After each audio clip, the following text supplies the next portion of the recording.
name's Dr. Rick Korsman. I'm a medical doctor, and over the years, really for over 20 years, my whole area of work has been helping people around food, eating, weight and body image concerns.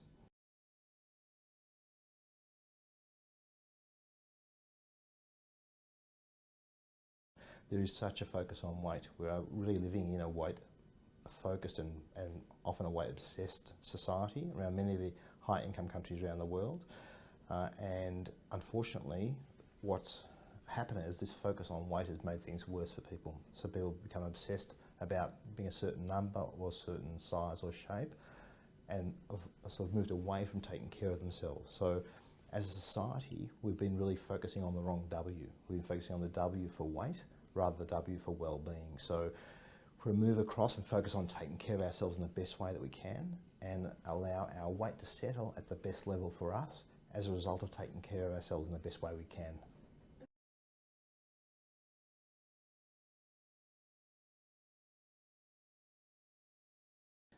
A healthy approach to being the healthiest we can be, and as a result of that, the healthiest weight we can be, really covers a number of areas. Now, it's different for different people, but there are some common themes. So someone wrote to me a while ago and put it very well. She said to me in the letter that she sent, you know me, Dr. Rick, I'm just like everyone else in my own individual way. And I think that's a lovely description of how this area of health is. The themes are consistent, but everyone is still different and unique, their own individual story.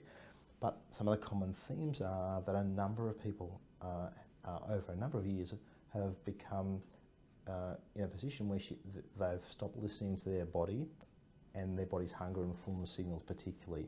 And often that's because they've been, through no fault of their own, going on weight loss diets. And weight loss dieting, in fact, is the opposite of listening to our body, because it says, don't trust your body, listen to our plan. So with every diet, people get pushed away from listening to their body and knowing when they're hungry and knowing when they're full. So many people end up doing a lot of what I call non-hungry eating, which is eating they're not physically hungry for. So helping people to be more mindful of that is a great start and can already help people with, well, I'm doing more non-hungry eating than I realised. If I can just check in first before I have something to eat and see whether I actually really feel like it or not, just in quotation marks, that can make a significant difference in terms of raising awareness and then helping the person to say, well, actually, I think I was just going to have that because it was in the habit of having afternoon tea. Today, I don't really feel like it. So that's a common reason for non-hungry eating, because it's become a habit or because it's there. Any emotional feeling, it's so easy to do a lot of non-hungry eating. So it's incredibly helpful to encourage people to eat with more awareness and eat more mindfully. And so checking in first, am I hungry or not? And doing the best we can to stop when we've had enough, knowing that we're never going to get exactly perfect all the time. That's not the aim. The aim is to be more mindful and aware. And if people have been in the habit of doing a lot of non-hungry eating, with some practice, it's a great way of having less food, because it's food that we're not actually really feeling like. We've just forgotten to check in with our body.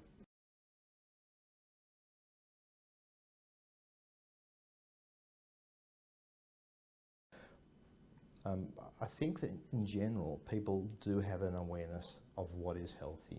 They generally know, not everyone, but people generally know that fruit and vegetables are healthy things to eat. I think people generally know that the closer to nature that we can be when we're having what we eat, the more likely it's going to be healthier for us. Other than that is a very individual thing, and it seems like every week or two a new diet or a new superfood or a new way of changing your whole life is sold to the community. So it's not easy going out there trying to sort through all the stuff that's out there.